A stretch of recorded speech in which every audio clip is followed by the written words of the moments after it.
need to do something with the intros, but ladies and gentlemen, before I get started, coming in at the thick of time, and I just changed the freaking topic, but we can't talk about that too as well. Ladies and gentlemen, before I introduce myself and Beast Judge, we got to introduce Money Never Sleeps. Mayo. Money took a minute. Money took a moment. Yes, sir. What's up, family? How y'all doing? I figured I'd show up tonight. You already know. I couldn't do it. I couldn't let y'all down. We talked about. I see you got the Cowboys. How about them Cowboys? I see you got. I'm saying, yes, sir. Yeah, I couldn't let y'all down tonight. We have to make it happen tonight for sure. So yeah. How's everybody doing? We good. So let me go ahead. Yeah, so let's go ahead and do the introductions. The rest of us for my boy Beast Johnson, as well as me, your great host Donnell Monte Boris. We are all here. The show, even though I changed the topic because I thought it was just going to be me and Beast, and then Mayo came at the nick of time. So it's still within what we want to talk about. The original topic was Black fraternities and sororities, and I changed the topic to Black gangs and societies, but which still falls under the same umbrella. Well, I won't say umbrella, but these groups have importance with the Black community that for me, and also for, well, mainly me, when we talk about gangs, that I, let's say, got a little knowledge on, as well as for both me and Beast when it comes to fraternities, sororities. We know a little knowledge of that, other than from people that actually, as they would say, cross the sand. Correct, Mayo? Right. So cross the sand. Cross the money and sand. Yeah. Yeah. So before we go into opening statements for, because I know it's going to be a lot of fraternities that's probably going to be watching this. We're not going to go. I don't want Mayo or for us as a panel to reveal any secrets or anything like that.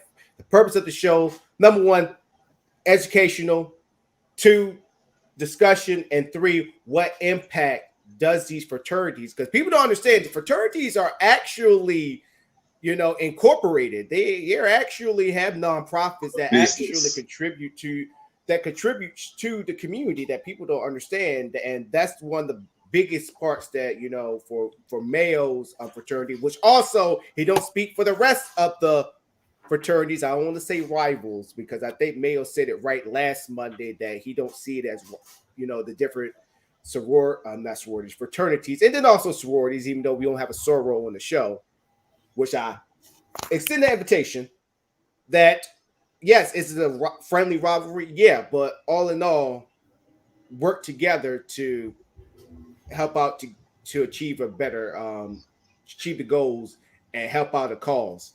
And so he's only speaking for his fraternity. So I just wanted to. Well, actually, I think that I'm speaking for my views. I would not speak for my fraternity. Right. Because that's a big organization, one of the biggest Black men organizations in America, in the world. Mm-hmm. So I mean, shoot, I don't want Shaq, Michael Jordan, and all them to Black. Who's that guy? I mean, we have big members, and big numbers and members. So I wouldn't, or I won't say I would never, because I might be in a position in the future to speak for the fraternity. And at that time, we've had a bunch of committees and all kind of stuff cut through language and messages before we put it out. But definitely, I won't be speaking for the fraternity today. However, I do believe I try to be every day one of the most upstanding men of Omega Psi Phi Fraternity Incorporated, and I believe that I am. So, I think that most of the things I would say, my fraternity would not be ashamed of me for what I've said. But it's just I got to make sure I make it clear that I'm not speaking for them at all. Right.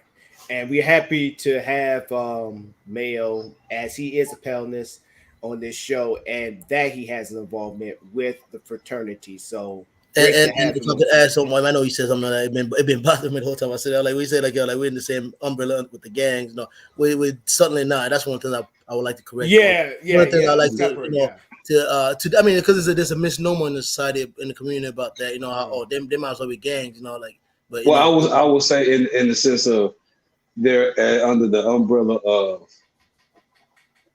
recognized and acknowledged Black social organizations.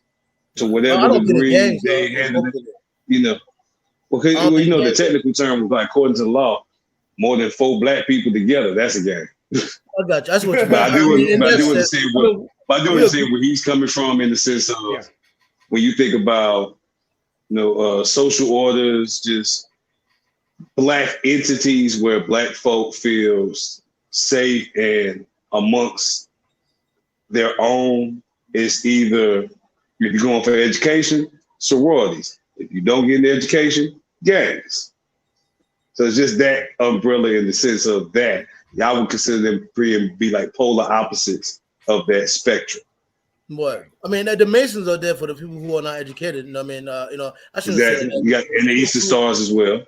Yeah, the folks who don't have the formal education, they can join the Masons and all that. And we have brothers who are educated, and sisters who are educated who are Masons and Eastern Stars too. But I'm just saying this option for folks who are not educated who want to join a group organization to join the Masons.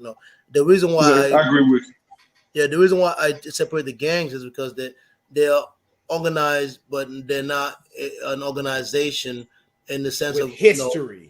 Well, I want to say that. I mean, they're not. They don't. I don't. None of them file taxes. Right. Contributions to The Crips society. don't file no taxes. The Right. Bloods don't file no taxes.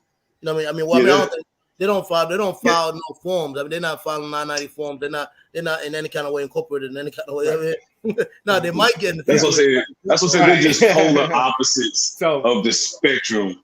Because, like I said, let's be honest. Unless you're, when it comes to like Freemasons and Eastern Stars, unless you got one in your family or growing up around one, most of us black folk don't really know about that until teenage adult years. But growing up instinctively, you know about the sororities and the fraternities, and you know about the gangs. right. And as y'all can see, it's already getting deep, and we didn't even get to the opening statements yet. So let's go ahead and jump in with the opening statements. I'm gonna go first, then we're gonna have Mayo go second, and Beast will go last. Let me go and get myself ready, and I am the first at bat.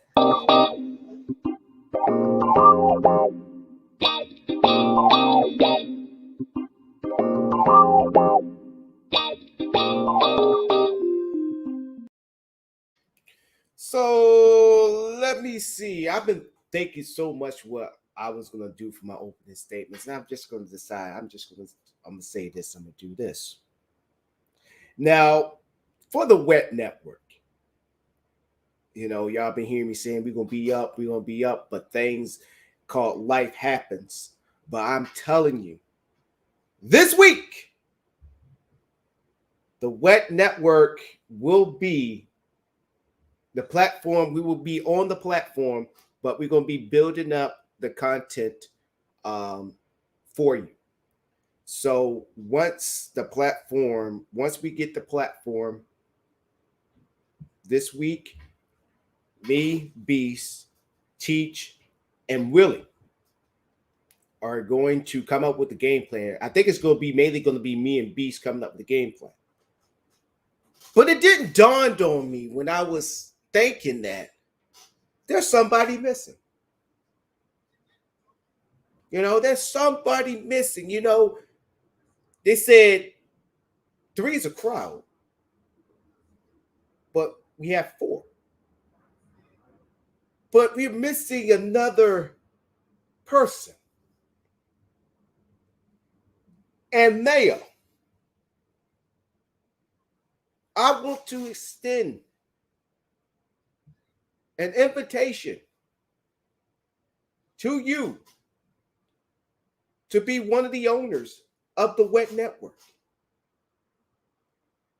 Me and Beast will, when you have time, even after this show, or a little bit of time, when we can talk to you about it, about being one of the owners to get an equal cut of the revenue, and not only just that, but also for you to put in your inputs and put in new strategies for the Wet Network. I would think it's only fair and only right that we send that invitation to you. Teach, she said yes. Willie, who y'all probably don't know anything about, but he said yes. It was an idea that me and Beast came across, and I thought it would be only fair if we extend that invitation to you, sir, to be on this endeavor. So on the side of the invitation I put to Mayo, so this is what we're going to do. We already got the people that we want to reach out to be a part of the wet network. For any content creator, here are the requirements. One, you have to have at least 3 years worth of work. You have to have content. You have to have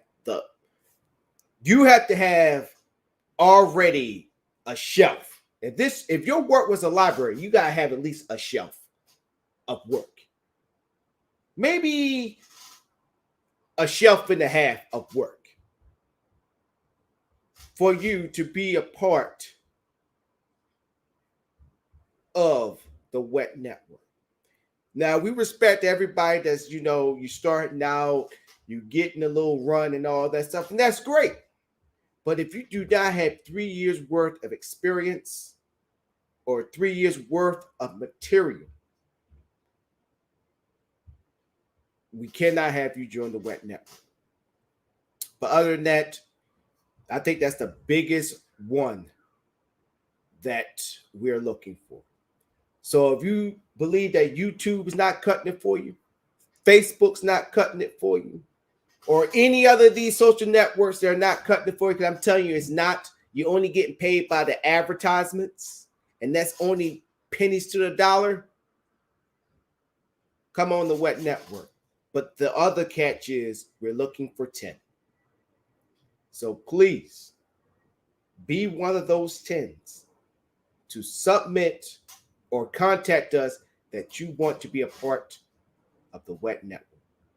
First come, first serve, but we're also going to do our due diligence. Look at your credentials, look at your content, see what you offer, and then we will decide. So once again, Mayo, invitations on the table. You can take it or you can leave it, but I'm going to let you know you are going to be a part of the wet network one way or the other, as an owner or as a general manager, executive, whatever. But other than that, I yield the floor to you, Mayo.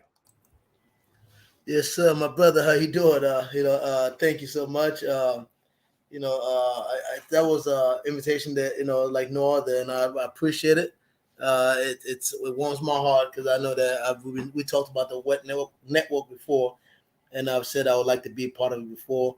I've been a little MIA, just handling some businesses, and some international business, some personal issues, some personal business, I should say.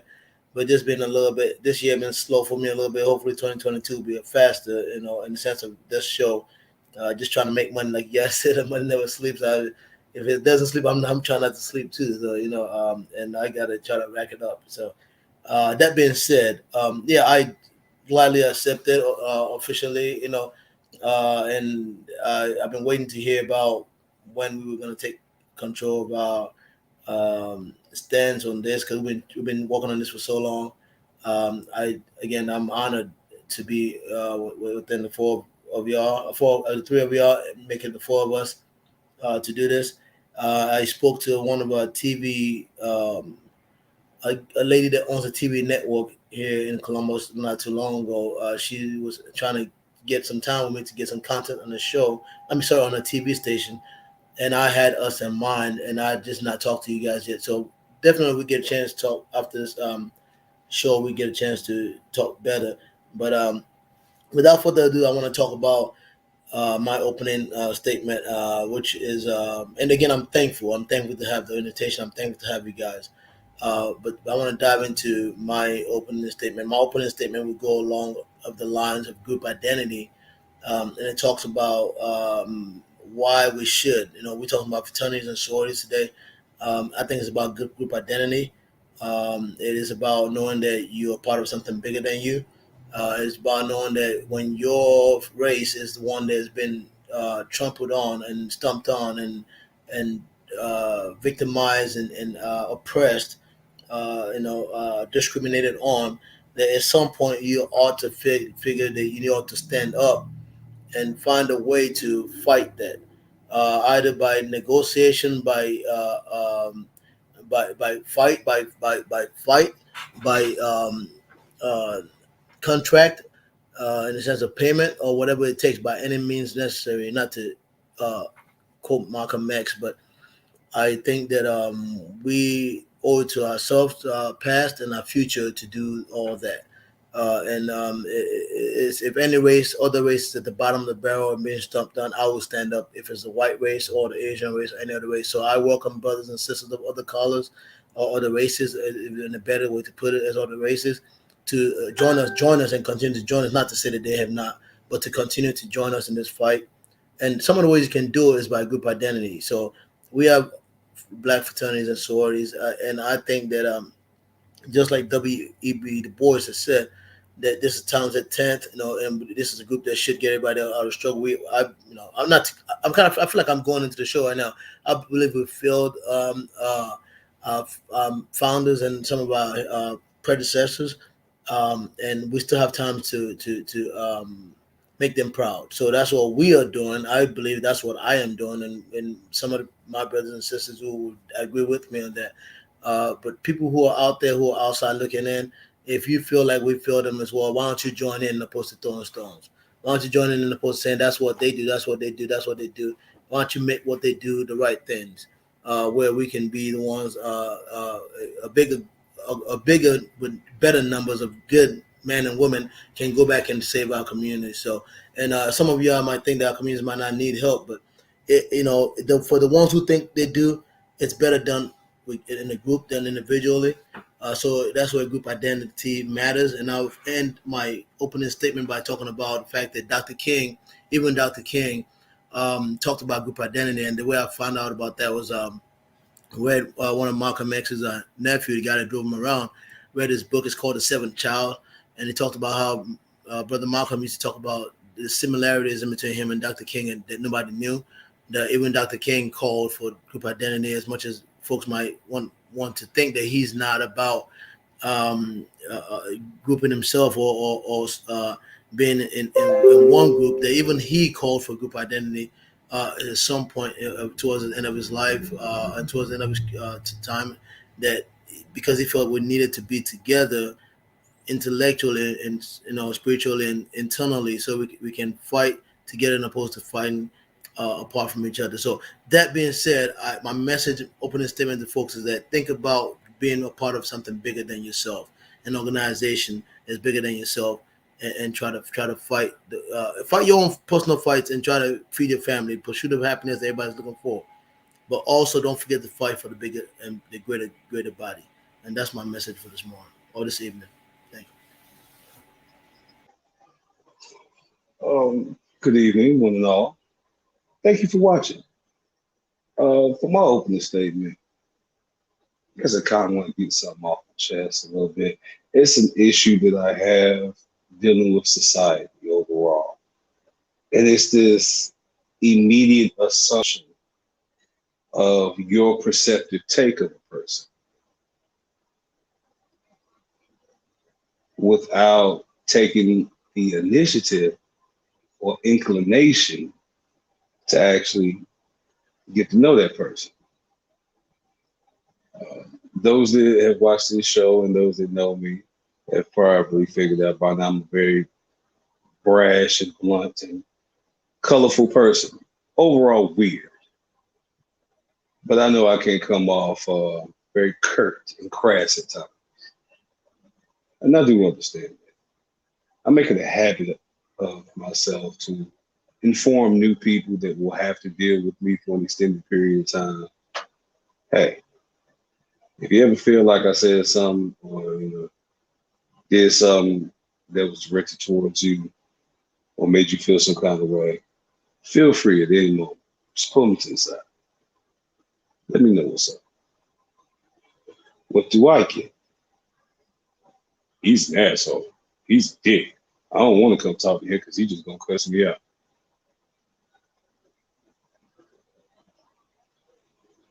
When people are genuinely sincere to inform you about themselves or inform you about situations that are more beneficial for you than the person giving out this information, you should take them at face value. Once again, this is information for your benefit.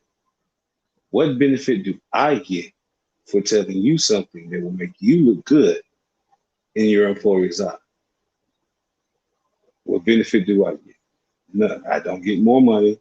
I don't get more stock options or bonuses on my pension. I don't get none of that shit. I don't get nothing financially or physically acceptable for being a good-natured human being. So if I tell you something that's for your benefit and you don't listen, and then you complain, but you don't bring the complaint to me, as a person, I become befuddled and perturbed to the point of annoyance. Like I said, those that know me know I can be a fucking dick. Yes, I can. I'm 6 foot, 265, and I wear a 14 and a half shoe. And I've been wearing that shoe since 14. I can be a massive dick if you force my hand. But I know this about myself. I acknowledge this about myself. I accept this about myself. But I do not put myself in situations where I would allow that to happen willingly or impulsively. So if I can acknowledge that and still tell you, hey, we're good. I don't give a fuck, honestly, if you think I'm a dick. You're not the first. You still come talk to me. And we persist. Now I'm going to be a fucking dick. I'm going to be a dick. I'm going to be an asshole. I'm going to be every negative term you can call me. And I'm going to outdo your perception of what that could be. Thus showing you the true level of my pettiness, my spite, and my dickish nature. I say all this to say,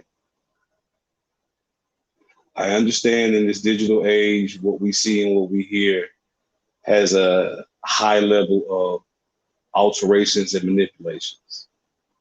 But as humans interacting with other humans in IRL, take them at face value, until they say something or do something that contradicts it. That's the easiest way to maneuver and handle each other. Because some people are bold-faced liars. Some people are pathological. Some people are just fucking dicks and assholes. So it's kind of hard to tell day to day, person to person. But just give them the benefit of the doubt. If that's what they say, believe it. Until they show you or say something that goes against that prior statement or action, take it as it is. Because sometimes you can force the nature upon a person that they didn't want to do or might not have been capable of because you chose to not only see that, but believe that and then spread that belief to others.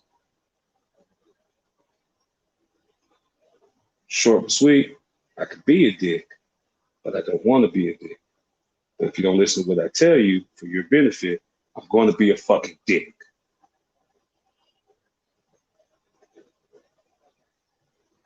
Listen, people, hear them out. Thank you for listening to my rant. And I yield the floor.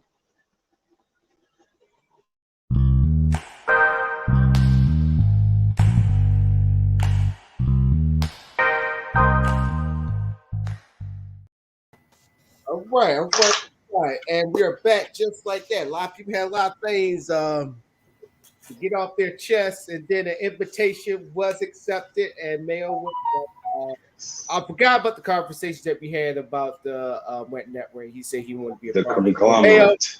Yes. So welcome. Well, you was always part of the team, but we had to make it official. So it's official now.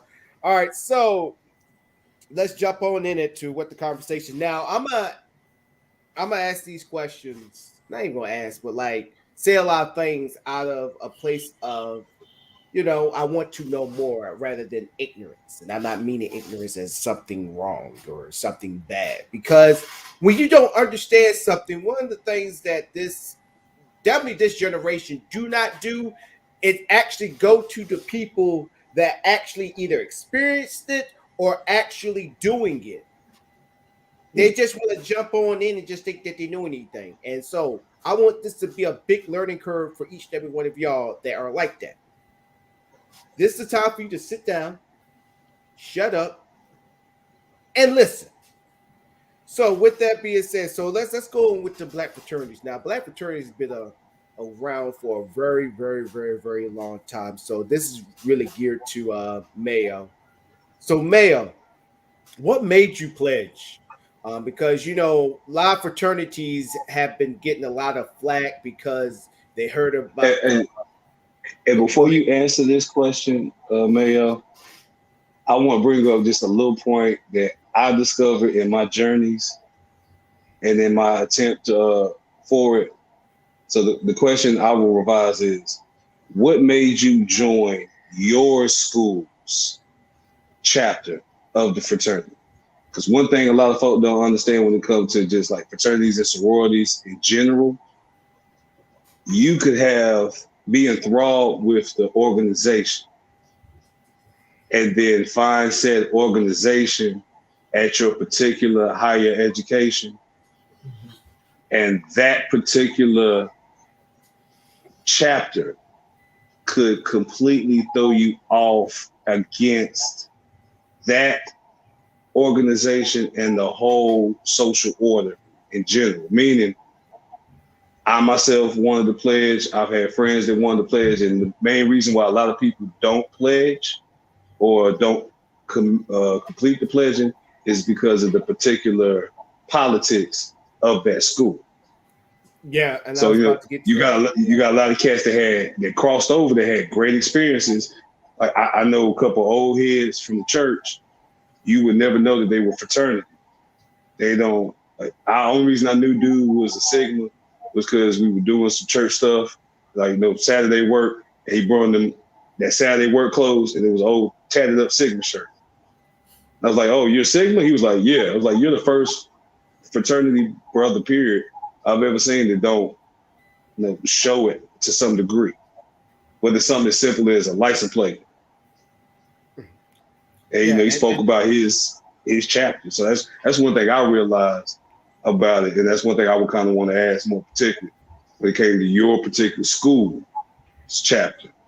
What was it about that chapter that made you say, "I believe in this organization and I want to include myself in this organization"? I got you. So yeah, to answer, and thanks for the question. I mean, it's a great question. mhm. First of all, I pledge, and it's important, at least for Omega Psi Phi. And I gotta say again, once again, none of this is official. What I'm saying, and as a matter of fact, some of our officials are not like me saying I pledge because we're not supposed to be pledging no more. But I pledge, you know, and and a lot Like, of okay, No, I mean, I'm just saying the brothers distinguish a lot between who pledges and who don't pledge, who didn't pledge, and because we're not, none of us is supposed to be pledging anymore. Um, and I can say that I'm not saying this. I'm not going to swear to the fact. Pretty much, legally you can say whatever, but just since we're talking right now, I pledge. I mean, and I like the fact that I can say that. It's not the most. It's been deemed something wrong to pledge, because of hazing and all this stuff. That's what some Yeah, people pledge. So, yeah. I was about to add on to that too. I want to yeah. say So that I mean, part. and I don't mind. Um, it's hard, it's hard to say stuff publicly, but pretty much, like I pledge, and I feel like I would never trade my experience for anything else. I think that one of the greatest things that ever happened is that I met Omega Psi Phi in college, and and when I met Omega Psi Phi has been great to me. Meaning that I've gotten to meet a lot more friends, and not that I didn't have friends before, but fraternity gives a lot to us, and I mean my fraternity, and we are supposed to give a lot to the fraternity. Now, that don't always happen that way, not everybody gives back, just like society. And part of what we're supposed to give back to fraternity is giving back to society in the name of our fraternity, and I think that all our divine nine organizations are supposed to be like that. The problem is some people, what draws them in is not quite that. Maybe at the beginning, what draws them in is like babes. I mean, you're on college campus, everybody's like, oh, you remember that? You remember that? So and notoriety and popularity, all that kind of stuff. And then when you look back into, and I could only speak about three of the male organizations because I don't want to speak about something I don't know in particular, but I know that female organizations probably about. I'm telling myself how many different female organizations because I probably been close to some females from those organizations. Is why I know deeply what they're supposed to be doing. I mean, they say they're chanting all that stuff at the step shows and all that stuff, but really, I've only been able to know because like two or three of them that have been close to their members enough to find out, hey, what y'all really about, outside what we see in front, and it's very similar to what we're about. Their founders were serious people who came in serious time and wanted to get serious things done. And they created these organizations. And today, because we've been a little more, quite frankly, that's why we say we're still in the same place. Like they're still shooting out people on the street. They're still doing a whole lot because most of the people who have come over time, in my opinion, this is my pure opinion, that most of our members of both fraternities and sororities come over time have gotten to a relaxed state where, we're doing well. I'm doing well. Our community guy, we're doing well. So we've not been able to fight the system the way we should have fought the system, and that's why we still have similar issues. So when Omega came in my life, I was in college. I played football. My grades were sinking because I was trying to make NFL and all that stuff. So I couldn't do Omega Psi Phi the way I wanted to do it. The one thing I know that drew me in then were the wrong reasons. I just knew these brothers were bold. They were the boldest on campus. They were the baddest. I knew that. I knew It's deep always in. the case of the Q Dogs. That's pretty much every campus for Q Dogs. But and that's what the stereotype people have of us. Like so to speak, like the Marines of the. And I don't mean to say Marines are like the best or whatever, but like whatever they're supposed to be the best of the military. No offense. Like toughest, and I knew that the kind of man I am, and there's no second to what it's kind of crazy when people say alpha male. And I've had a woman come recently, or I know you alpha male. I'm like, no, don't. People do make mistakes a lot. I say that. I'm like, I'm not no alpha male. I'm an omega man. I'm an omega man. Because people don't know that they don't. Like, they don't I know. understand you, but let me politely correct you. Yes, I am an alpha man, but darling, I'm an omega man. Right, something like that. Maybe that. You saw how I respectfully did it. That's the one thing y'all need to know about fraternities. The reason why they have this high perception of them is because growing up, I know this for a fact. Out of all the fraternities, the Qs will fuck you up.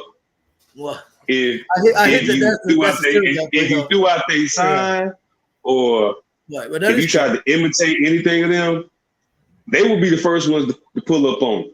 What? Because we don't want nobody to be faking like they want to, because we know what it takes to be one. It's not easy.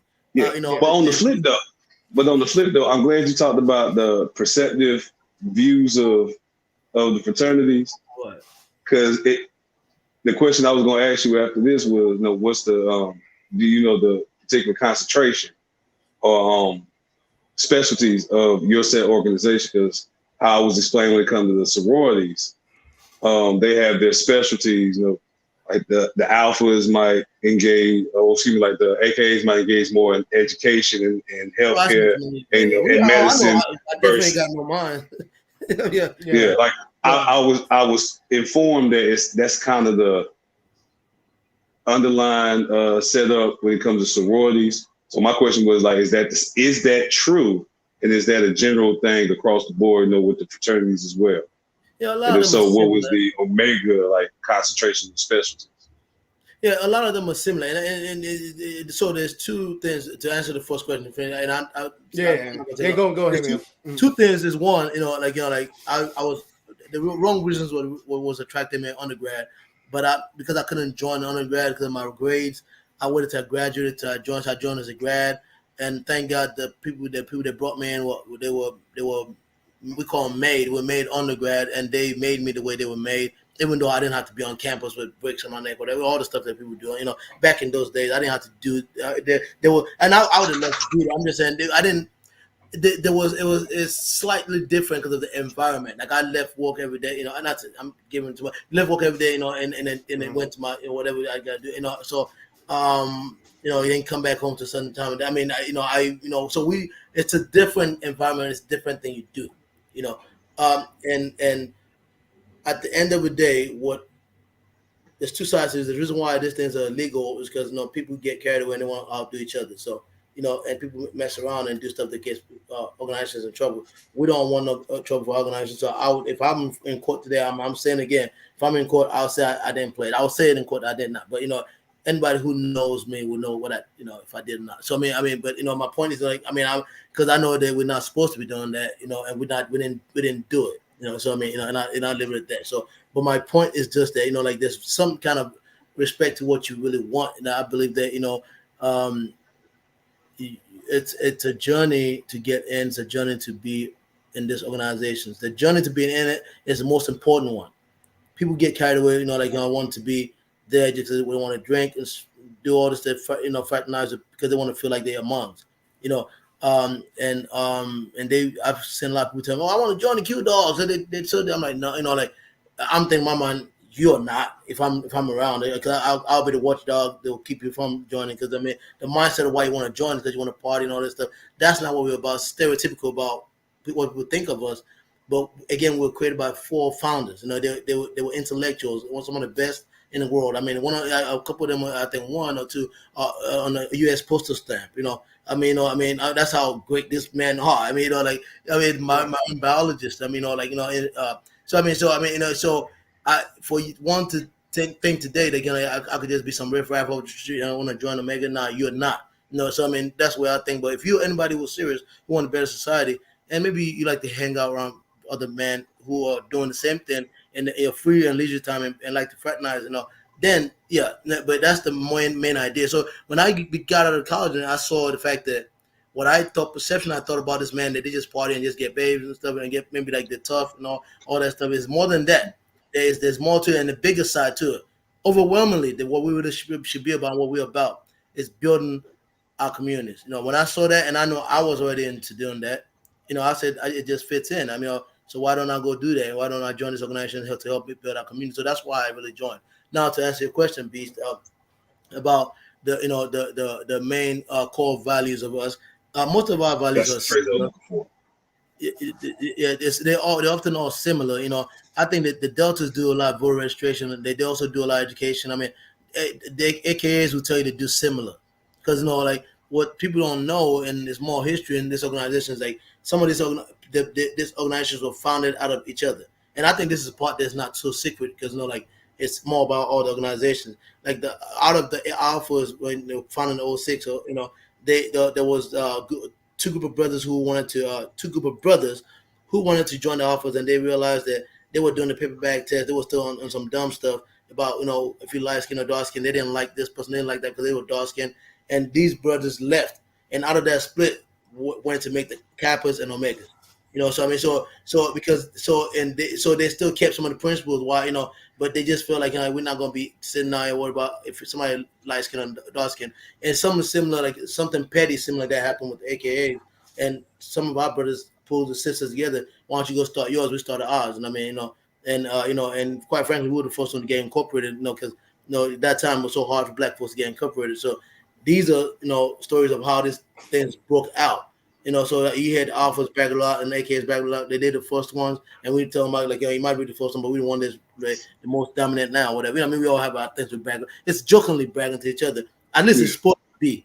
At the end of the day, what are we really doing in our society? How are we impacting our society? And when I look at people like Dr. King, being an alpha, I pay much respect to the alphas. I look at like there's different Kappas that have been around life. Look at different. I pay different respect to each one of them. None like the one that I'm in for sure, because I know that that when I look at our founders, I look at what we had today. I think we've been the one that's been most consistent. That's just why and that's just my own opinion. That's why I joined. So that's There's a slight difference. You can honor the contributions of the other fraternal orders, but because you are of a specific, you hold a higher reverence for your particular. Absolutely. Right. Yeah. I mean, yeah. There's nothing wrong with throwing. Like, hey, y'all doing y'all thing, even though we rivals. But y'all doing y'all thing. I wouldn't call it rivals. It's a friendly competition. A friendly competition to get our it's sibling rivalry. Yeah, it's a friendly sibling rivalry. Yeah, but it's more of a friendly competition to get our community better. So here's where I'm at. So after hearing all the things you just said, so here I'm at. So going with sororities, Delta is like the one because I followed the HBCU social media page where majority of the content is either their HBCUs. Let's be for real; they're known for their bands. And Virginia, definitely with Virginia State, bands are partying. If you ain't got a band, y'all better know how to party. Right. And then you got universities within Virginia is all about the bands. Me, I'm all about that football. But also, not only just the bands, they're cheerleaders. And so, or what they're not called cheerleaders. Flag girls. Flag, not even flag girls. They're majorettes. Yeah, I forgot what you called them, but that's half their content. And then the other half is the sororities and the fraternities. Definitely when you have recently Founders Day was last week, correct? Mayo. What talking about for what organization? For each organization in general. It's either. Well, I think that was Founders Day. I mean, each organization has a Founders Day. We will start November 17, 1911. So yeah. So days like that, or like dances, or even at the games, you will see the different fraternities, sororities. They're doing their numbers and all that stuff, and because when you was talking about the stereotype that's been put on fraternities and sororities, it brought me back to the HBCU pages, not pages, but a page that I follow because I don't see that much content shown what you were saying about them doing for the society. Yeah, they're not picturing the stuff when they go up in the morning and go feed the homeless or go to Ohio, Ohio food bank, any food bank. Another thing is the politics of it, because I like when he brought in the fact that I never pledged, but you made sure to specify to people. I'm saying I will say I didn't, because like for those that are in there or at least made the attempt in undergrad, you realize there's a distinct difference between a perception between those that pledged in undergrad versus those that did it as a grown folk and graduate school. That's what I'm saying. It's a completely different process. It's two different things almost. What? So that is another. So when I said I was trying to be funny when I said I do. Yeah, there you go. That's for those that was wondering. I know where he was coming from with it, so I just need to let y'all know because it's certain things that a lot of folk assume. That's why it's a question about the core values. Because the main issue that Black folk have, especially when it comes to HBCs, is we're brought up with a misperceived perception of these fraternal and sorority orders. And depending on who our personal attachments are to them, I've seen people grow up their whole lives and be like, girls like, I'm gonna be an AKA, I'm gonna be an AKA, till they got to their school, and that particular chapter, for whatever reason, did not sit well with them, or when they really got down to looking at the core values of the AKAs versus the Deltas, their educational or career path, or their why they were there in the first place, fell more in line with a whole nother What? order. I think that I know what you're talking about earlier is what you kind of brought up again. I missed this some of the question some of the part when I was answering. So when it comes to the type of caliber the chapters where you at, like you can't help the chapter where you at when you get in there because you don't want to know what they're doing. Or you don't know the school that you don't know if the makers are yard or cappers on yard or officers on the yard. Exactly. Best example I can give you is I just some brothers. I mean, it's only in Columbus, Ohio. So I don't. But as of today, currently, if you was in Columbus, Ohio, if I was in Columbus, Ohio, and I was not a member of Omega Psi Phi Fraternity, and somebody asked me who was more present, I would say it's the Kappas, unfortunately, than even the Alphas or us. But internationally, we're the international organization. We want to have a credit union. We want that's well known because we have all our members around the world, famous members. So you have more notable contributions. a little bit more than around the world. But around the world, we dominate. So people know us all around in the South, everywhere. So just as my city. So right. That didn't make me change my mind when I did. But what I did is I'm going to be part of the ones that makes Omega be the dominant one here. And that's what I'm doing every day. Not because I want to dominate anybody or some competition, but if they doing anything, I want to top what they're doing or match what they're doing. So and I know that the kind of caliber of what we are, I still don't think there's any organization like in the world like Omega Psi Phi. Because we are so proud and enthusiastic about what we do. So the idea that anybody can outdo us and the good they want to do, it's an insult to me or insult to us. That's where I look at it. So right. The fact that it's even going on. That's how you should though. Because like I said, you get in situations where you might have, I like this one or this is the one I know. I got family in this one. I got people. This is the one I've grown up and have the most knowledge of. But once I get to school, you feel your personal core values and the things you personally believe in reflect and parallel the most with the Omegas, and that's what really drew you to them. Yeah. And that came from I guess that's really what I'm trying to get across. Yeah, that get people to understand. Sorry about that. So So I guess I just want people to get a better understanding of, like you said, get beyond the perception of it's party, it's to have fun, and you're doing real work. And you're there for school anyway, and it's part and it helps with your schooling. So educate yourself more, so when you're in that position, you can find the right fraternal or sorority order that's for you, not because that's your mama legacy, that's people's legacy, but no, because what they stand for, what they're about, their core values at the end of the day are the same core values that you have, because that's really what drew you to them. That's what made you stay and go through everything. So that's why I want to jump in, because that's mainly what I was like talking about the stereotyping and all that, which I'm happy that Mayo, he talked about that part, and then B should, helping people to understand. So I seen movies and we all watched them. And I think Mayo, you probably was doing more of the cringing, like you remember that Netflix movie that they had, Crossing the Sand? Have you ever seen that Netflix movie? Man, I'd rather sit down and watch Drumline 5 days straight. It's a Netflix movie. It didn't say what fraternity. You remember Columbus Short Stomp the Yard, right? What? Yeah. It was worse than that.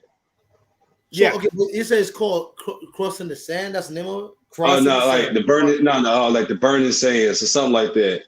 It's more speaking about the hazing, the aggressive borderline hazing. Also, it's a documentary.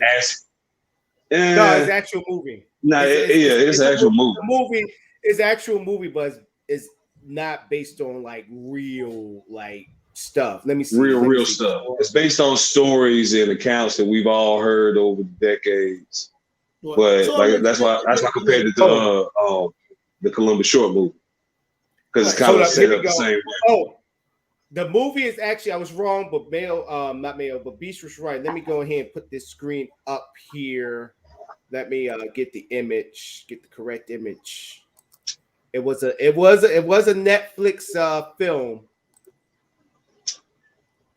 Because I did Trying to, watch, because I seen a couple yeah, times, and I'm about like, sit here watching, I and seen it, and that sucker had me freaking cringing, like, it had me. okay. It made me sit here. It made me sit here and look at it like this is the reason why folk don't pledge.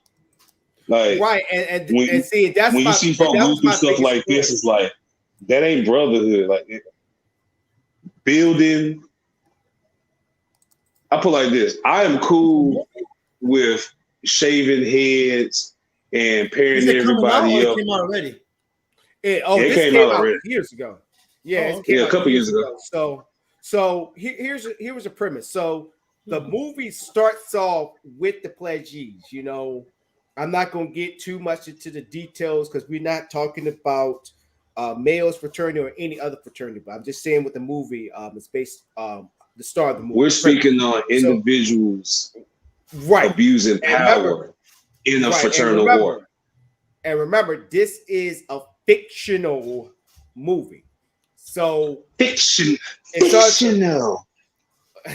So basically, this movie starts off with the pledgees. You know, they got the big brothers that they would tell them to go. I think the scene actually started with them going to Getting fast breakfast. food. That's the one. Yeah, breakfast. It was like a order of 69 or different orders and all that stuff, and they had to go back and deliver it to them. Now, one of the high-profile pledgees was actually a star running back that was pledging. And you could imagine what they all had to go through and all that stuff, and even meeting the alumni of that fraternity.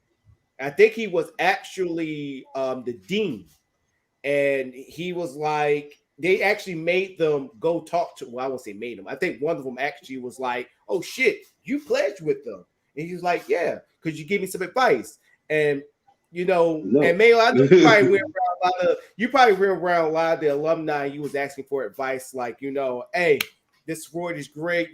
Could you give a young buck some knowledge and all that stuff. And so that's basically what one of them did. And then I just say this, y'all just go watch the movie. And I know that a lot of fraternities did not like what they saw, which I could understand. But Mayo, I can co-sign that. yeah. So Mayo, I highly encourage you to. Oh, I'm about to go watch it. I want to go watch it. Yeah. If Yeah. you can go ahead and watch it, and next Monday you can come back and you can give us our suggestions. Well, I mean, whatever it is, I can tell. So the public has a different view of what we do and who we are, and right. part of this is our job to do a better PR about who we are and what we do. The Right. NBA, NFL do a better job than we do of telling people about who we are and what we do. Most of the things people see on us is a lot of our young, or maybe some of our mischievous members who are It's always the extremes. right. Well, Never the somebody nuance. has to put it out there. So some of our young and mischievous members might just play around and somebody have it on video, or somebody trying to accuse us of stuff that this way out of whack that has nothing to do with organization, but because they got a purple shirt on, or they got or we want to tag them to people want to, because they feel like we're a big organization, they want to tag us to stuff that we're not supposed to tag them to.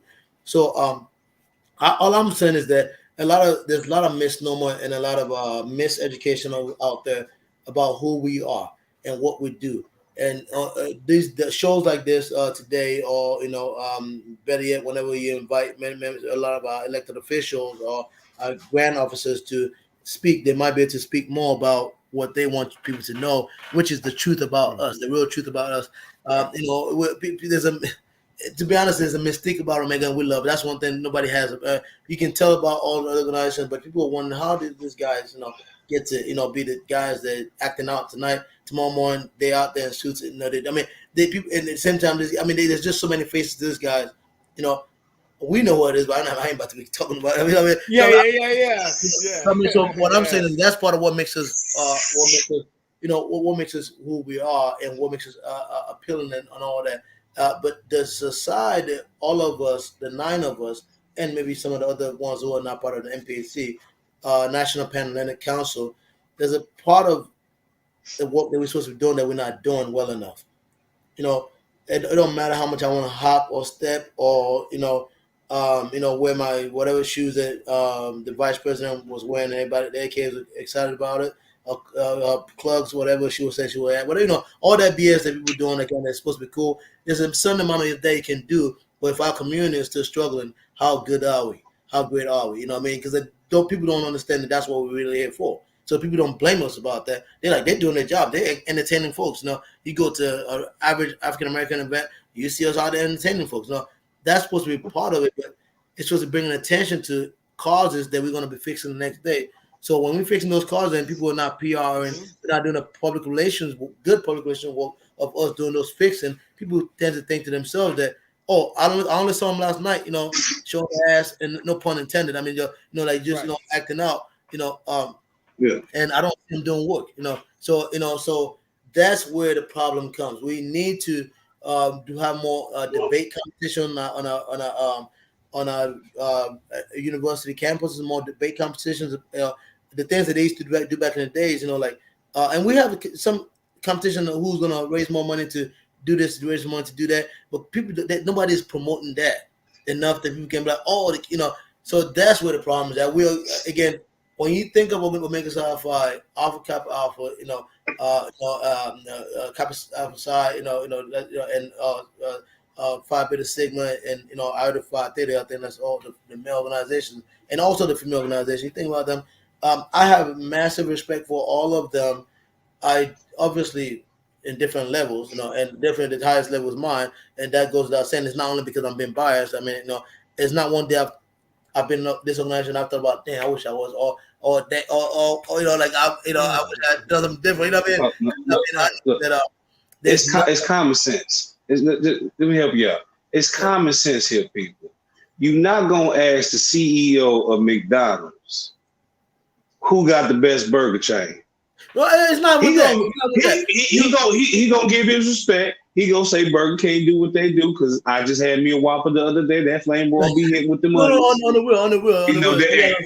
That 4 for 4 hit the spot late night, but it's respectfully, y'all ain't go with the Big Mac. Come on now. It's not just that. I've had members of other 4 organizations tell me that, man, I wish I was a QO. I tried at some point and it didn't work out. I've had it happen before. Well, I know I know what you're talking about because I've had those same conversations. And I don't know who you ever would ask who's an Omega Psi Phi fraternity member who said that I wish I was anything else. You know what I mean? Or I've never heard a Q say that, but I have heard that from the other ones, and that goes back to what I was saying earlier too about because I agree with you on the point. I don't want to make that. I agree with you when you say yeah, I don't want to make. No. But I agree with you on the point as far as the orders.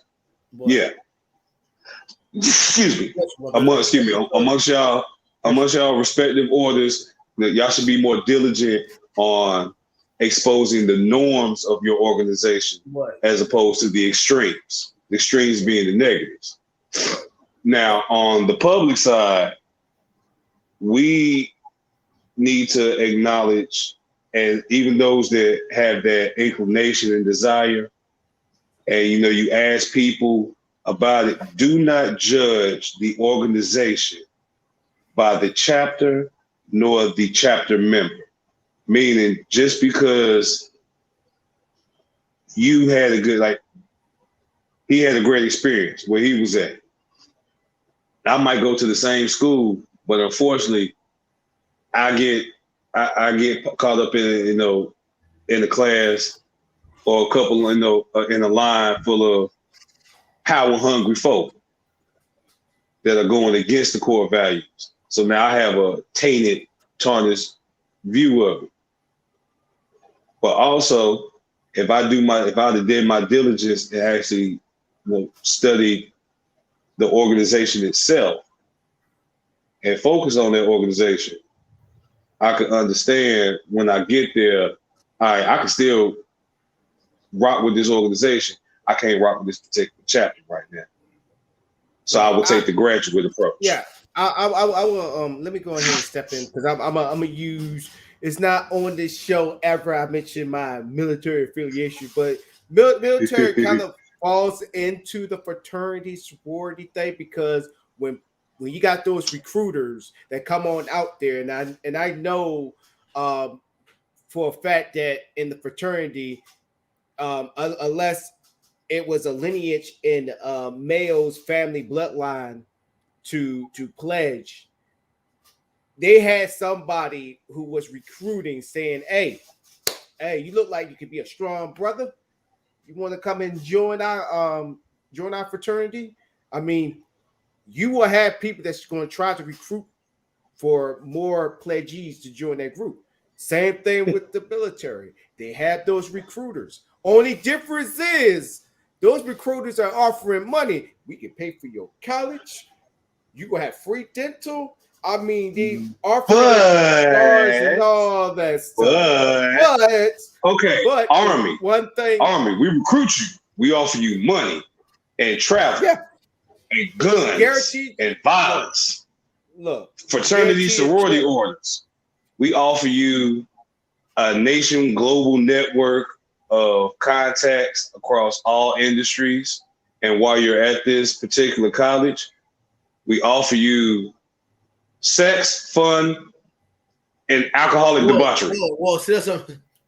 I'm just come on. I'm just joking. You know I'm joking. Nobody it's not implied. It's not implied. But it is definitely inferred. So continue on with my. I'm just saying. I mean, and I have to say those things because I mean, you gotta understand. I'm a member. I'm a proud member. You know, I've represented. There's many times I've represented brothers. You know, one of the greatest things I've ever had the opportunity to do is to walk the halls of Capitol Hill with our international leaders. I'm talking about the guys who run this big fraternity. I was representing Ohio and West Virginia that day, and that's one of my proudest moments. We went to different congressional offices and went. So for me being like that, I can't sit and have watch people talking about them Qs. They just pick up girls. No, they have safety. Because that's how people think about us. I wasn't talking about just Qs. I was talking about Q. If you want to be specific, Qs are the parties. Qs are the party boys. You want a Q at your party if you want the party to be lit. But if you get the Sigmas there, they gonna act up because they simps and they want all the attention on them. The Kappas, they better than everybody, so they gonna be causing fights. They gonna be causing fights when niggas think. But they gonna be causing fights trying to outdo the alphas. I am making comedic brevity statements based off of conversations that I have actually had with members. Like I mean everything jokingly, but going back to what May was saying earlier about the perception. Like this is a perception that is not just found within the outside community. It's found within them too. Like they have these same type of mindsets amongst each other. But see, the thing is, the reason why I'm using analogy with the military because we got that same type of stigma too. Because y'all do. People don't want to come into the recruiters can sit there and say, "Hey, you can get a nice brand new car," but then when you hear about basic training, or when you finally get to basic training, you got a grown ass man or another grown ass woman that's probably your same age. Because I didn't realize my drill sergeant was the same age I was, and he didn't even look near young. Sit there saying you 20 what? That's what the world will do to you. I mean, y'all got your way of getting people in to know because look, you gotta separate the strong from the weak. And when I saw that movie Burning the Sand, at first I thought it was wrong for that fraternity to do that to those brothers, but then I thought about it. I was like, let's think of it this way. Who is strong enough to be with us? Not everybody can be a part of it. So I understand the mentality. It's the execution that causes the biggest issue. Right. You have to have barriers. I mean, you got to know the history. You just can't come up here like going back what Mayo said. This is not a party. This is a brotherhood. And that's the one thing that the military just drives up in you. You got to be about the man's right beside you, in front you, behind you. I got your six. That's not just something that's just made up. That's the truth. When I say that means literally, I got your back. Right. I got your back. And And it's funny that you mentioned one of the fraternities. I don't know which one you said. Where I think it was your fraternity that they're the Marines, and that's how we are in the military world too. Because Marines, they like I got friends. I got this one battle buddy because he switched over to Army, and he regretted it because Marines promotions don't work as fast, which alludes to what Beast was saying about people saying, I wish I was with this fraternity. That's the same with the freaking military. But he was so gung-ho about the Marines because they always say that they are gods amongst men. And you got those that take that shit to the head. Like, yes. For real. I met many former Marines that will talk that shit. They will talk that shit. And that movie, Jarhead, it's true. And then you go to movies that have, soldiers, the Army soldiers. They got those that are just believe that the Army is just the best, which we are. But I don't let it go to my head. But to go with the stigma with Mayo's fraternity, the same stigma goes with us too as well, because you will have civilians that know nothing about the military and they just straight. I literally had a kid come to me and say, how many Iraqis you killed? I literally have said, look, kid, look, that's not how you can't really even get mad at him for like, and like in your situation, you really can't get mad at a kid for saying that because that's the only time they talk about the Army. Right, and that's all that they know. And then also their parents, but then also that's the society in general, unless they had lineage of having family members that were part of the military. So I had to literally sit down and just explain to that kid, like, no, not all soldiers kill people. We help out the Iraqis, help build their countries and all that stuff. And now they got better understanding. Well, no, so you gotta add this too. You gotta add this too. We have at least a full generation, possibly 2 generations that were born in the midst of a war. It's 2021. 9/11 was 10 years ago. I don't think that much of that. So you gotta think about that. Yeah. In 10 years, we have a full generation of children that only outlet and examples of Army or soldiers was because we were in a war fighting who? Iraqis. So that's what I'm saying. You can't really get mad at the kid. It's a lot of truth to the fact that our military have been fighting. I mean, recently. I mean, maybe we might slow down recently, but since Bush got in there, or maybe even before he got in there, we've just been like fighting everybody, like hockey, you know, like swinging on everybody. Yeah, right. After Vietnam, we had to get our face back. Yeah, hey, but real. After Vietnam, we had to get that face back. What? We took an L in Vietnam. We had to get our face back after that. Who won? Right. God damn it! You saying niggas, y'all can get it too. Right, and so peace is not making it a fun way, but I'm just saying, as a peace activist, like I could see my future son asking the teacher that, because we know, what is our military there for? They don't go out there and hand out cakes and candy on the first day of the war. They blow things up and they throwing drones. No. That's why I go back and say it depends on the time, because like us. We were old enough to be born in an era where it was kind of like a transition, a calm before the storm. What? Like there wasn't any real conflicts globally that required the necessity of American military. Like we found out years later about COINTEL and what led to the Iraq. We found that out later, but we didn't grow up in the midst of it, watching it on TV. Seen it on every other channel. Nagasaki, we're not. That's what I'm saying. We grew up on that, but as far as like, but that was our history. But we didn't grow up in the 80s. That's what I'm saying. There's a lot of misnomer about the military. I mean, one can be like, oh, they all drink and they all party, and when they get to their base, and that is the but the one that I would not accept is like, oh, the military folks that they kill. Well, I mean, it might not everybody is killing, but the organization is a killing organization. That's what I mean. Not everybody is killing, but right. And see, and kill to protect us. And see, here's the thing. It's the misnomer that everybody that's in the Army is a infantry soldier, because that's been the war. So you hear Army, a little kid would think only Army people I see are frontline soldiers overseas That's killing. actively engaging. So they assume anybody that says army. Oh, you want the dudes out there killing Iraqis.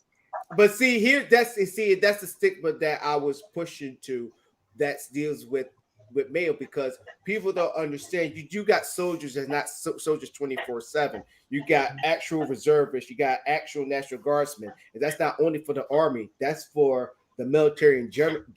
Mm-hmm. So, because when they think about soldiers nowadays, yes, they see us as heroes, but also you got cheating wives, babies. I mean, we party hard, which we do. I'm not even gonna lie about that. We party hard, but that's not all about that. You got soldiers. Yeah. Look, you got soldiers. That's all about it. You got soldiers right there. I would literally ask. I said, so what made you join the army? I always ask young soldiers this, and they'd be like, well, my grandpa, he served in World War II, and my dad, he just recently retired, and I wanted to do because I want to serve my country. Or you got people that would straight up just sit there and say, hey, I just want free college. And you can't hate on that, but still you got people that's all about it. And I believe that I can't see how I mean and I can see that Mayo could say the same thing about people that's in his fraternity that say, I'm all about the fraternity, I'm all about giving back. I'm all about if I support the community, I know I did in the name of my fraternity. And I had their Why ask you this question? Mayo, have you run across any member during your time in your travels that in the midst of the conversation or afterwards you realized that they only became a member for the novelty title? Why? I see them every day. You like how I cleverly cleaned it up, but you caught what I was saying. You caught what I was saying, though. You gotta understand, that's why. Hold on. That's why the perception and misnomer, because some people are shitting. I hope there's children. There's not children. I hope there's not children watching this. They're not. Trust me, they're not. I mean, I'm trying to be more free. We ain't saying worse than your mama say. Some people are pooping on our name, on our brand and everything, and they don't know they are, because once you join for a lifetime. We all have different reasons why we join, but we know the reason why we should join. The only thing is that our brotherhood allows us to love on each other and to allow each other to do what we want to do up to a certain level. So because we're so lax on our brothers, like, hey, we love you so much. Some of us F up a lot, and people will tag that onto us.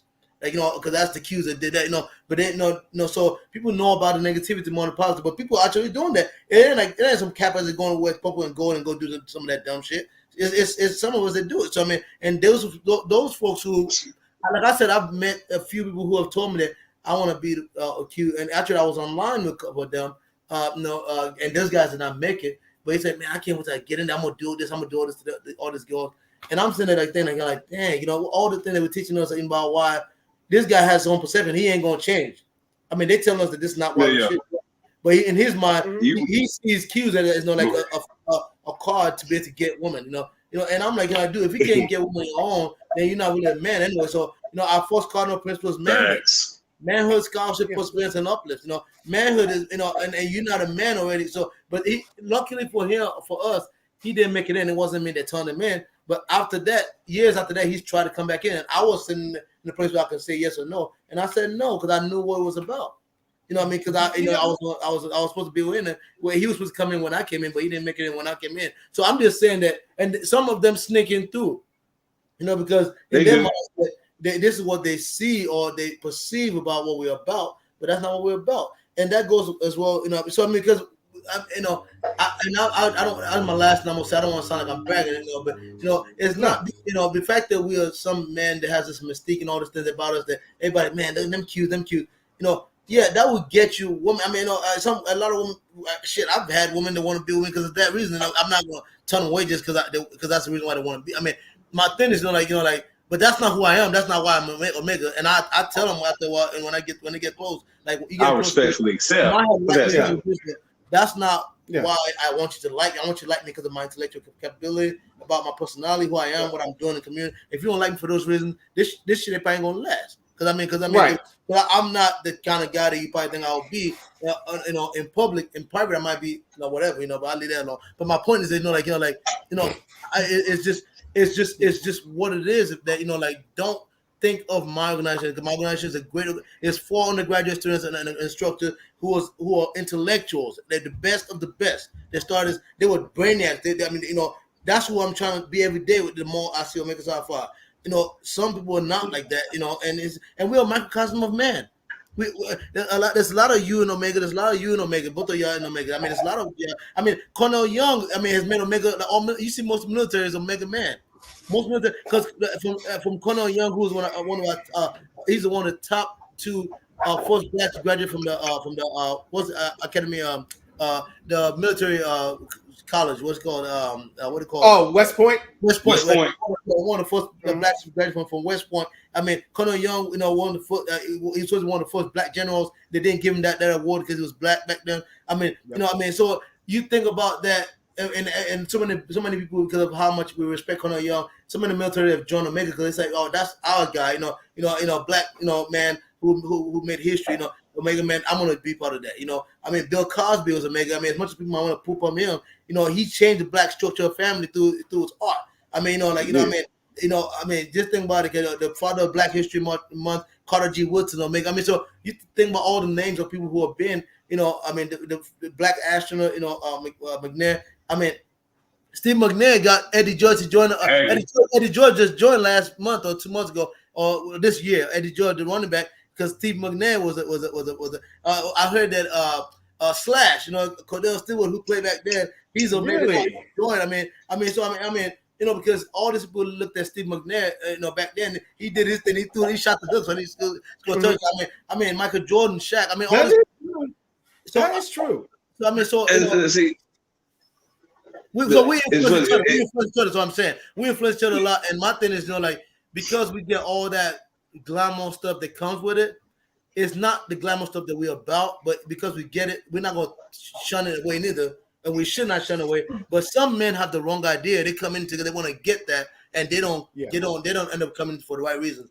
I'm telling you, and whoever our listeners are today, that the right reasons are to build our community and to be intellectuals. And we all have that within us as human beings. But people don't want to tap into that because, as black folks, we're a microcosm of black folks. We get carried away. We want to get the enjoyment so much and forget about the work that we need to do. The work is there to be done. But he's not just speaking about Omega. He's not speaking about just even though he's personally talking about Omega, but as a brother in the fraternal order, his energy is speaking about all of them. Yeah. I don't want to select. And the reason why I say this, I don't want to neglect all of them. Because you got people. That's why I said that. That's why I said that because as you're talking, you reminded me of a teacher. No, you reminded me of a teacher that I had back in high school. That was like that. He had the same mentality that you had with that. It was like when it comes to Sigmas, the whole perception, they man whores, they love the women. He brought his line in from T to the school, had him step or whatever. They wanted to step and then take it to a genuine Ride My Pony show in front of some juniors and seniors in high school. And that man damn near lost his mind in front of the whole school. With every bit of Christian God he had in him, he politely snatched that main one off the basketball court and kindly told him about himself and how disrespected he felt for the organization. Because this man was a proud Sigma. He was like you when it comes to Omega. He speaks very highly of Sigmas, and about all the good they do. So for him to see that from his fellow brethren, he was beyond the point of disgusted. He was at the point I want to put hands on every last one of them. And he was 1 against 6, and he was ready to take all 6 up. Because he felt like you're disrespecting the core values and the principles of this organization. So when he's speaking about that difference, you need to understand that difference. Being the Q, being the alpha, having that title, having that brand is more than just getting laid and saying that you part of a legal gang. Again, I don't. I will yeah. argue that part. I Let's don't go. legal I gang know. nothing. I only say legal gang in quotations I mean, because that's because how society. publicly, I say like publicly, a group of Q dogs can get around each other and publicly yell out y'all Q note, y'all fraternal orders. Y'all can do that publicly. Won't nobody say nothing. You get two Crips and two Bloods together. You hear "Sue-woo!" Call the police. Call the police. Yeah. Yeah. But you hear I'm gonna go ahead. Yeah. Oh, it's just the AKAs. Let do that thing. Oh, maybe let's watch it. Maybe they'll stay. That's what I say. So we go legal yeah. gangs. So we go stop it right there because I think this is. If you don't mind, Don, I want to make one more. Go ahead. Go ahead. Well, as I was talking about, a lot of people want to be Omega because they want to be with babes and all that stuff. Yeah, there's a lot of folks that want to be Kappas too. Like pretty boys and stuff. I mean, they dealing with. I know because of friends who told me like they had a massive influx of folks that has different sexuality. That's the best way I can put it. Different sexuality who feel like like they fit in more with that. And they're like because people with perception of like Kappas being pretty boys and stuff. Alpha's being very soft and all that stuff. So they have people, so it goes both ways. I mean, and they were not created by. I mean, I don't know. We don't know who knows the sexuality of people who created this organization. But my point, they were not created by anybody. It wasn't like the Kappa's founders were like, "Oh, we want to be pretty boys," and the Alpha's like, well, I mean, they were all want to be intellectual. If anybody, yeah, the Alpha. Exactly. I mean, so my point is that those stereotypes drive the wrong people to the organization sometimes, and so but at the end of the day, one thing I can say about all of them is that they were all intellectuals, the founders of all those organizations, right. And that from there things have carried on to all kind of drama type stuff that we just gotta be careful today. If if it's not the colors, I really can't differentiate outside of of course, and I might sound biased, but I think Omega stands in one, and then the rest of them stands. I mean, because of the different colors. But I feel like the reason why we stand out is our impact in athletics and every phase of life. Even on military or United States military. I mean, everybody. It's like it's kind of what everybody wants to be. Because everybody's like, well, what is about those guys?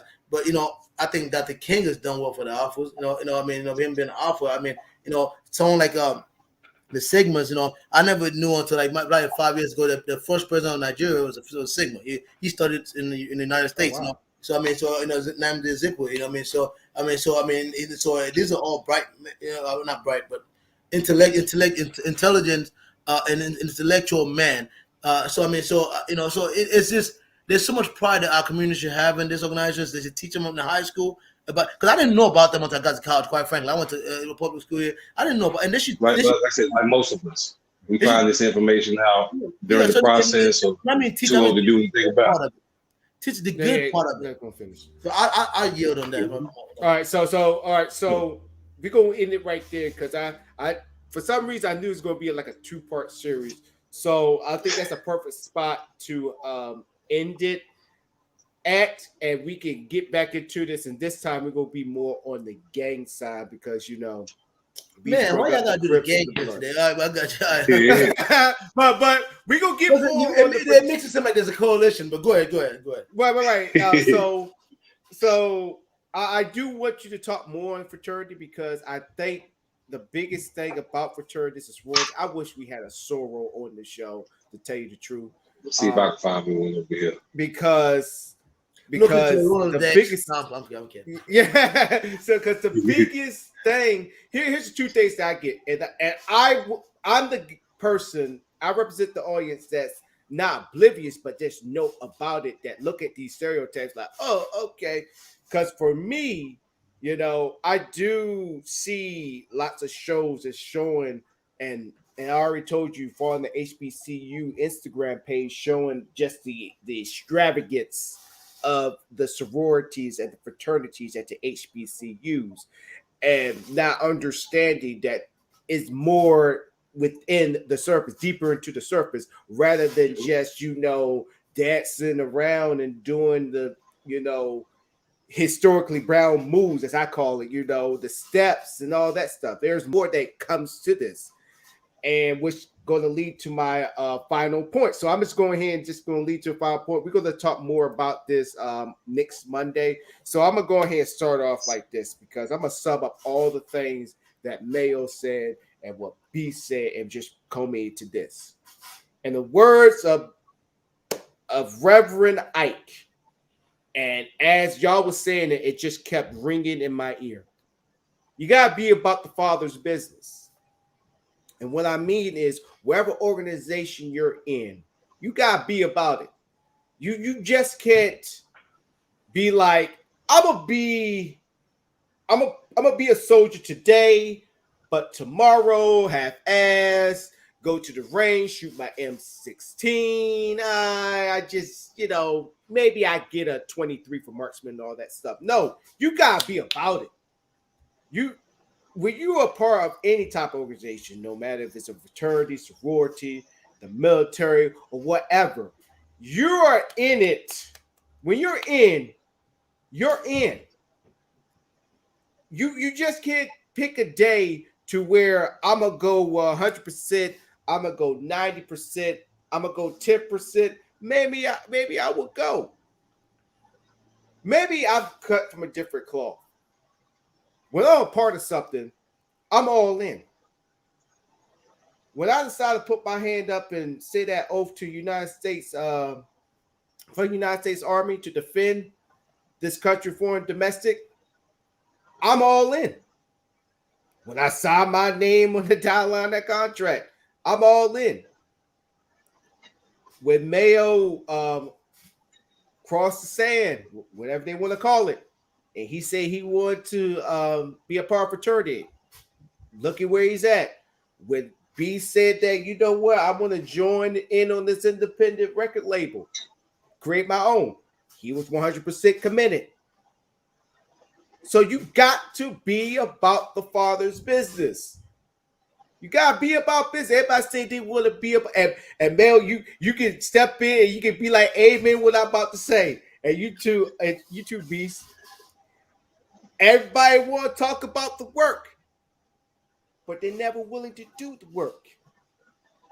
They want to talk about, I want to get the I want to get the watch.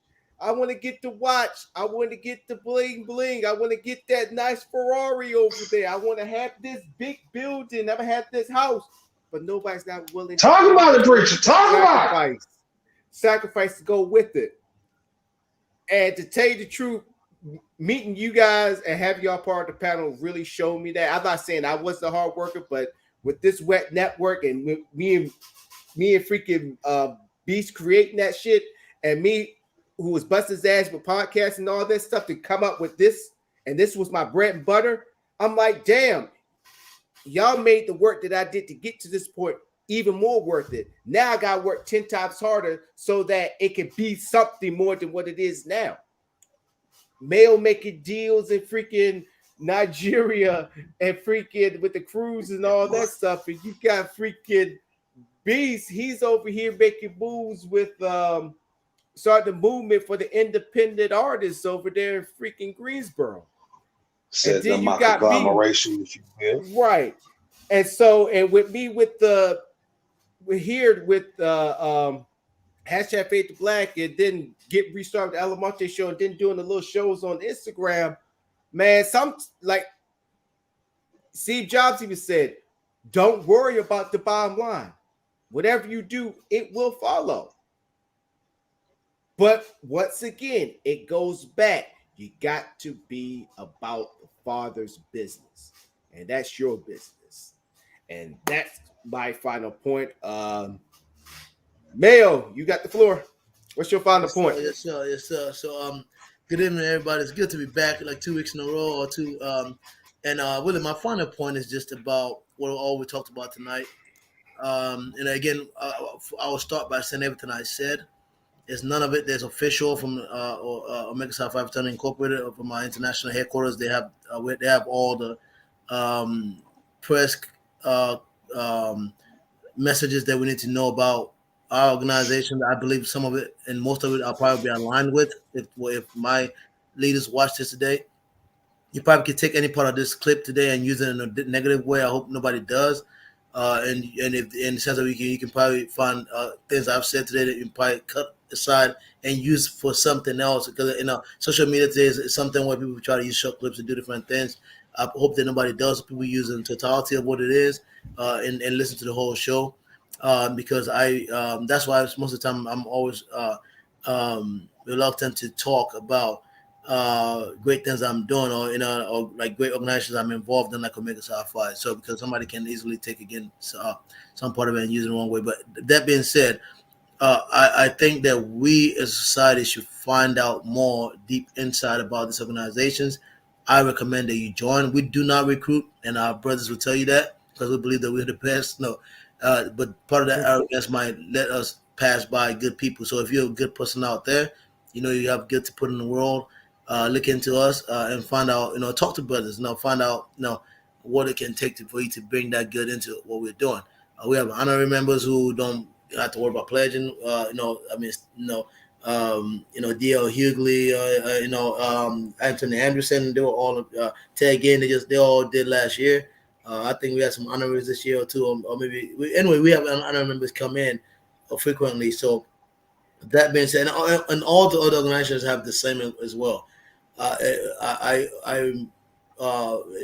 deployed to try to find out if you're a member of our community, to find out what this organization is about, and put your hand on deck. Let's put our hands on deck to try to fix what's going on in our community. We can do it together, and then you don't have to be part of the Divine Nine.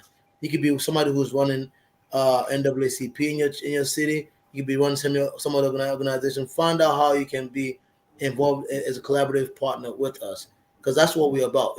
As a matter of fact, if you don't see us out there as much as you should, go find out what's the name of the chapter of our fraternity it is in your town.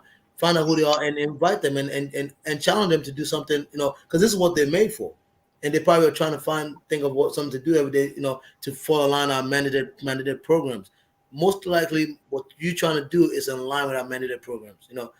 We have all these things that we do, and we might just be in our own little area doing this work within the city, and you don't know that you're doing something similar, and we can collaborate. So as somebody who's watching out there, know that we're bigger than what you are. We're greater than what you are. I joke, and when I do this joke, I talk about the social sense of life. That whatever you heard about Omega is that in 10,000 times more. But I would say, wait, but in this way, and on a serious note, whatever you heard about us in a productive manner is that in 10,000 times more. Get productive with us. Know that we can lock arms with you. I don't care what you're trying to build in your city. I don't care what you're trying to build in your nation. We can help you build it. You got to get with us. We're a formal organization that was built by intellectuals to make sure that we get people out of struggle. Not only our black community, but people that downtrodden people, which it just happened to be our community today that is downtrodden. So what are you waiting for if you're somebody in the community? Don't just think about us as some young people who are jumping up and hopping or whatever, or who are doing this, because that's what you see. See bigger than that. Ask questions. Get involved. Dive in. See me. Ask me. I'll let you know. I'm a commissioner and I'm a chair of my area commission in Columbus, Ohio. I challenge them at the end of every meeting when I do announcements. I run the meeting, and at the end of the meeting, before we adjourn the meeting, I challenge them. I said, if you know you got something that you're doing in South London, and you need men.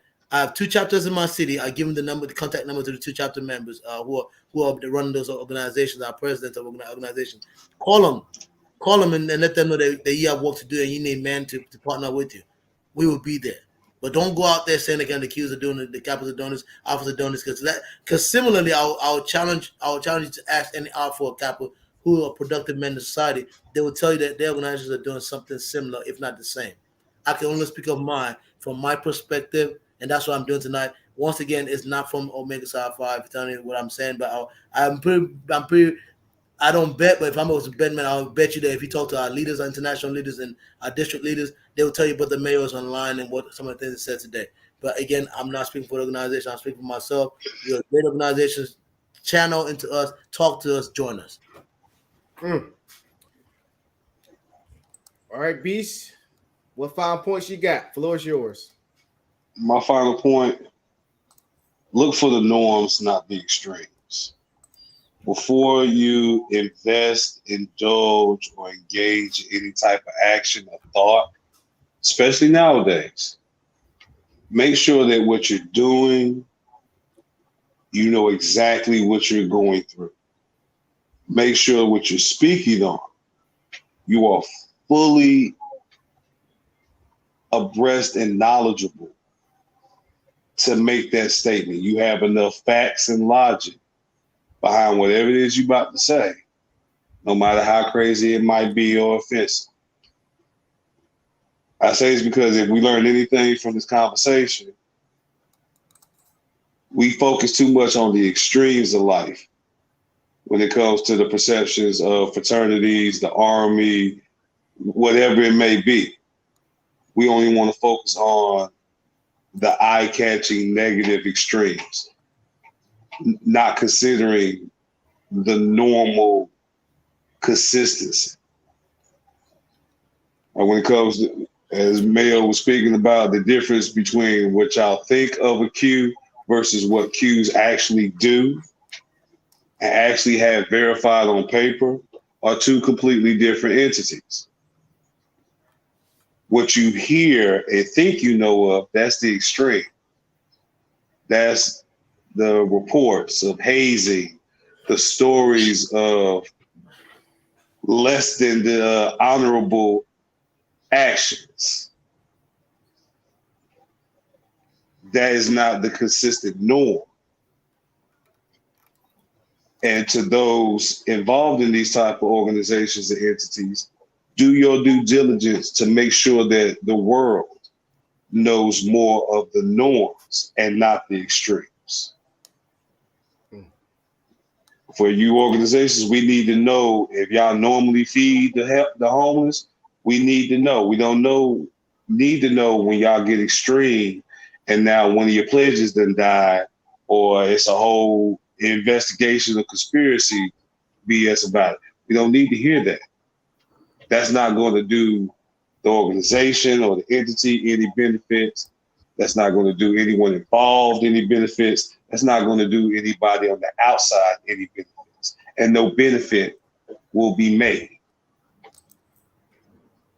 So please focus on the norms in life, the things that consistently happen and consistently happen for the betterment and benefit of all, not the extremes when less than desirable people are given more power than they need. Well, that's my final point. I cannot wait till next time when we talk about this. It's gonna be a part 2 to this, ladies and gentlemen. But you know what? It's so great to have Mayo back on the show. I'm telling you and Teach, y'all must have had a phone conversation and was like, you know what? Who's gonna be the first one to come back to the show and make a big intro? They playing rock, paper, scissors. I'm saying, right? Rock, paper, scissors, shoot. Hey, you know, we're gonna be in Africa next year, and it only costs $3,000 for a whole week to have an all-star type experience in Africa next year. And her and I are banding together on tourism type, and you can save up right now. And I tell you what, I can tell you because when I joined with her, I brought a lot on to what she already had, experiences that you never forget in your life. I mean, including meeting governors of states and all that. You know, people who are so I mean, if there's anybody watching in Africa, so what? Any ladies watching in Africa? Please hit my DMs. Any ladies that would like to help support and potentially fund this excursion over there to meet you, please hit my DMs. And if I can pay for it myself and let y'all know what country I'm gonna be in, and you in that country. I'm talking about Nigeria. I mean, because I don't want to perpetuate. Okay, well, Nigerian ladies, go ahead and hit my DMs. So there's so many countries out there in Africa. I don't want to sound like that. I know. Right? So here's the thing. So Mayo, we about the Wet Network, we could talk on Friday evening if that works out for you. Does that work out for you too, Beast? Yeah. How about you, Koga? Does Friday work for you? Ah, I love the dog, man. Look at that. Yeah, like he said, yep. Ah! So He said he gonna we're kiss you gonna like be talking that. about we're gonna be talking business on You are a Friday boy, on Coda. About the You Wet are a Network. boy. And so, but it's great conversations like we always be having the show. And also shout out to Chapel Popcorn for sponsoring the show. They got brand new flavors, y'all. Check out the website. I need to go and see how he's doing, Mr. Jones. He's been very busy. And so I'm gonna Share my bring some greetings, though, man. flavors up on the Share my show. greetings, though. All right, cool. But other than that, my boy, Stupid Friday's not good. It's not a good day for me. We know that. That's why we only doing the show on Mondays. But other than that, we will be back to continue on this conversation. As for our boy Mayo for coming back on the show, as well as Beast Johnson, me as your gracious host, Donna Montemore. Thank y'all for tuning into the show. We will see y'all on Wednesday, and we will let y'all all know the updates with the Wet Network. It's been real. It's been nice. It's been wonderful. Y'all have a good one. Catch y'all later. Y'all be Bye. See y'all next Monday. yeah. Peace. Same.